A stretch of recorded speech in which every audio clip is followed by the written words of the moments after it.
Hi. Still missing that dude? That. Well, still missing him. Alright, so, war in Ukraine. What a bitch, man. What a bitch. I'll tell you, it's gonna escalate. Eventually, Russia's gonna go all in Europe, and that's just gonna be massive, casualties. We're losing our rights in this country, so it falls suit that, the rest of Europe might as well lose theirs too. Just gonna happen. You know, I'm exhausted. I'm out here in Florida, where my attempt to become a photographer has failed. Uh, I had two models lined up. One backed out last minute, saying she broke out, and the other one was pregnant. So I actually ended up canceling the studio shoot. That and the weather was pretty bad that day, so yeah, just chilling out here in the Sunshine State. Doing not much of anything. I haven't shaved in almost what is it, Wednesday? It is now Sunday, so we're getting a little peach fuzz there. Um, yeah, I'm jumping ship from photography. At least I'm handing it off to somebody else that wants to, so another photographer who's been in the business much longer than me just totally dumped it himself. And this guy's brilliant. He had his own studio and stuff, and has had years and years of experience, and dumped it. So it's disappointing when you have two failures in the same week. I've had models ignore me. That's one thing, but no shows. That's never happened to me before. So anyway, um, back to the war in Ukraine. It's just eventually they're just gonna fold. It's just gonna happen.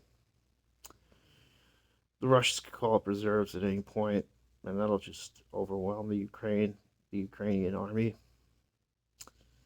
You're talking about an army of 150,000 mashed up against a Russian army of 190,000. Probably can call in a million guys in if they wanted to, and since there's nothing to lock them in, to hold them back, why not divert resources from other parts of the you know the Russian Federation? Just gonna happen. So um, I see the next 10 years. Because I'm a forward thinker. I like to think far in advance as to what things will look like, and there's going to be a civil issue in this country in the United States that's just going to devastate the United States. It's just going to tear it apart. Um, it'll be partially COVID related, but it's got so much to do with censorship and our rights and freedoms that are being overridden and usurped. And you know, at the end at the end of the day, it doesn't matter what I think. It matters what you think, because democracy still. But if you value your freedom, keep using your freedom. Enjoy it while you still have it. Um, I just think freedom is this lady, right? I walk into a Mavis, and this lady goes on and on about how her I hadn't work on my car necessarily. I hadn't work on my car getting done, and she says, "Oh, I love the politicians in this country. Aren't they great?" I'm just like, what planet have you been on? That's what I'm thinking. I tend not to speak my mind because I don't like conflict. I don't do well in conflict. I live in fear anyway. If you have one person that lives in fear, it totally destroys democracy, by the way. So, I've lived in fear for since 2002. Uh, from my first psych hospitalization, I've lived in fear since then. Fear of being hospitalized, fear of being told what to do. Um, and 2004 was just so traumatic, so terrifically traumatic for an 18-year-old to go through that one day I'm just gonna have that hospital condemned. I will have it condemned. I'm gonna hack into it. I'm gonna hack into it. I don't care. At this point, um, they have this law that's a 90-day thing where you can't file a lawsuit after 90 days. So the only solution is to hack into the database and release everybody's medical files. I mean, I don't give a shit.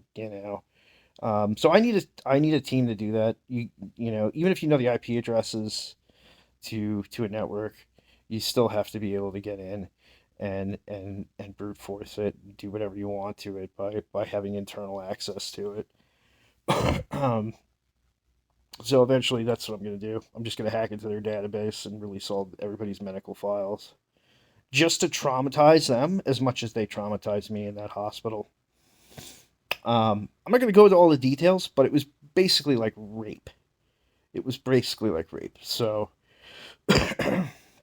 you know, it was an all male unit. That was the scariest fucking part about it. You know, it was borderline between prison and psych. It was absolutely horrific, and I just I'm gonna tear apart that hospital eventually. Hey, it's still democracy. I can say whatever the fuck I want at this point. You know, um, yeah. So another piece in play here for you to take home.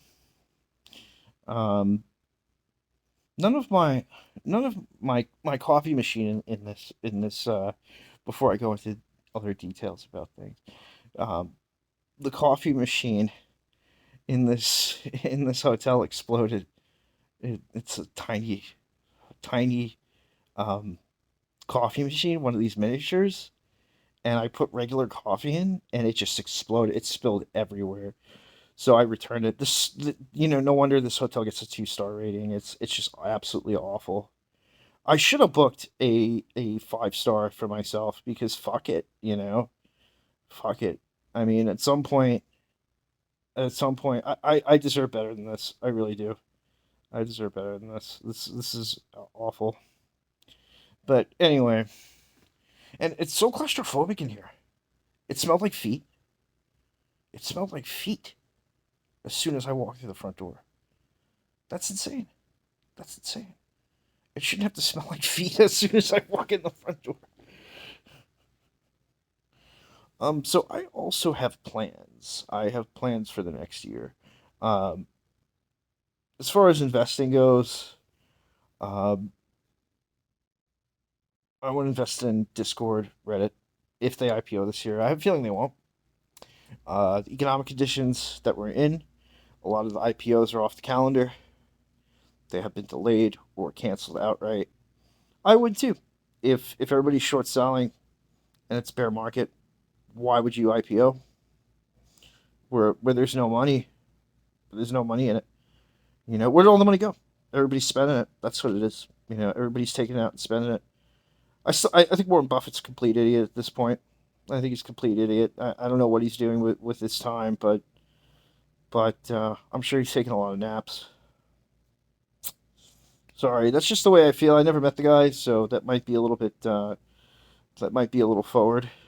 But I think the day I meet him, I'll probably end up crying at the level of his economic prowess and whatever. Um, yeah, I have no idea what to think about that, but I'm certain you do. Certain you do. So, yeah. So yeah, I want to show you what this economy did to me. This is what the United States economy has done to me so far, along with a couple other things. Traumatic. It's not fuck that terminology. Fuck the mental health terminology. They fucked me up. Let's put it that way. I'm fighting the IRS on a disagreement. They are trying to tax my social security. It's unbelievable. Money they still owe me for damages, and they want to for personal damages, and they want to take it back. Fuck off. Fuck off, IRS. Fuck off. Um, I hope so, I hope somebody who watches this and from the IRS is just like, oh god, this guy, this guy, no, it's the guy, the missing tooth guy. The IRS did that? No shit.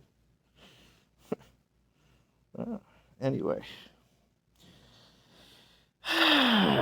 yeah. So when you live in fear, you tend to censor yourself a bit. So I'm going to censor myself in part of this conversation. There's stuff I'm not going to talk about that I know. Um, then I'm gonna keep to myself anyway because it's just too controversial to talk about, and no one would believe it or care anyway. So I'm just completely exhausted, and I am. I've been completely depressed after these shoots did not go through. I'm just completely bent out, exhausted. I played Diablo 2, Diablo 2 till about 1 in the morning. I was supposed to see a friend, but another friend said, "Oh, don't go there. You might be overwhelmed." And of course, I sat in a fucking hotel till 1 in the morning and did nothing anyway, playing Diablo. So you know, it was a waste of time to come down here, and I hope Tampa burns in hell.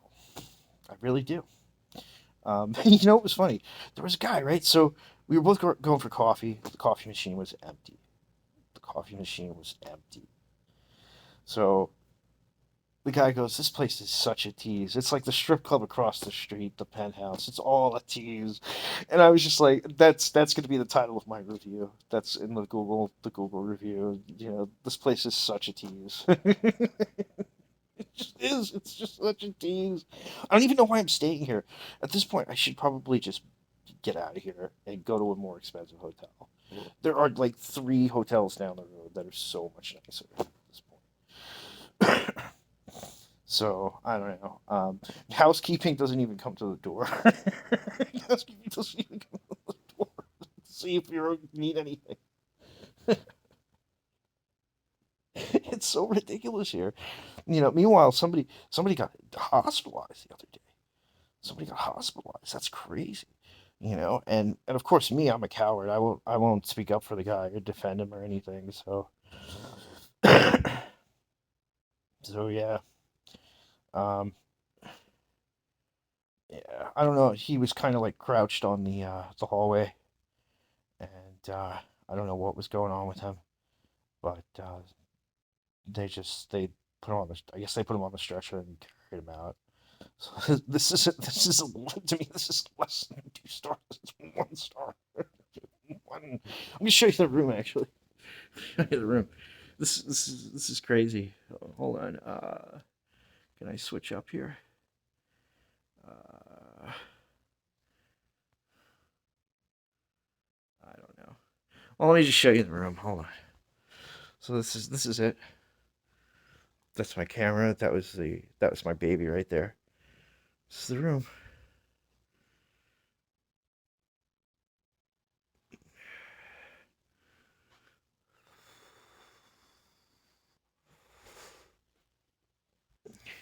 It feels so claustrophobic to me. Not as claustrophobic as a hospital bedroom, but it's pretty claustrophobic. Um, I'm very sensitive to being locked behind like doors without windows and stuff because of psych visits. So I tend to stay away from situations like this. And to be honest, at first my anxiety was low, um, but now it's kind of like on the edge or whatever. My state of awareness, fuck anxiety, whatever. That's bullshit. My state of awareness is heightened now. So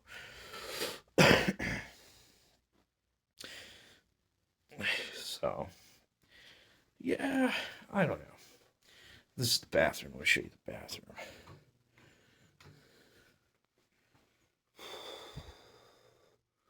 So yeah, I don't know. I mean, it's, I thought I was paying for something that was worth 120 a night. It's not. It's not. I've gone to Airbnb. Well, not an Airbnb, but and that's another fiasco. I'll never do business with them either. Sell your Airbnb shares. Do it now. Fuck it over. Um, but yeah. So back to the piece and play here, and I wanted to talk about the back to the time travel components that I'm looking for. So there's the software side, and the software side where we're trying. The hardware side is one thing. That's the most complicated part, I think. Um, but the software side is what determines what how we interpret time in a graphical user interface. How an individual user will be able to travel through time. So it's quite amazing. It's quite amazing that that that computing quantum computing is a lot more ahead of itself than it knows it is. Um, I'm not even going to say what part of quantum computing. Also, the doors in here, the room itself. It's what do you call it? Uh, the doors are the walls are not voice suppressed, so you can hear people through the walls. Anyway, um, part of the advancement of the technology is that I would like to find a way to manage memory. Um, this is one of the more important parts of the technology um, for my personal exploration of how it works. Um, we remember something and it comes back to us, and the voices echo, the visuals echo. We see the imagery, but the the part of the technology that I'm interested in is seeing the future, seeing visuals from the future, hearing voices from the future. Um, I've called this piece of technology the timeline memory management system. It's the biggest piece in play for me. It's an amazing idea, and I've experienced it. It's quite amazing. It's quite amazing, actually. Um, so that's my piece of play for you guys. That's my updates on the time travel technology that I'm still like, I'm not working on. I haven't built guitars in years now either. That's been on the back burner. In fact, I'll show you the garage at some point. It's just an absolute mess. Um, Once I'm home again. So, so those are my updates. The political situation has turned to war, and economically, we're from last year's highs, we're just falling apart until there's actually a graffiti on the side of a warehouse down the block from me, and it says "Reach new lows." So that's it. Reach new lows. That's the message they wanted to send, and I can feel it. So goodbye, and I'll talk to you guys later from the Sunshine State, Tampa Bay.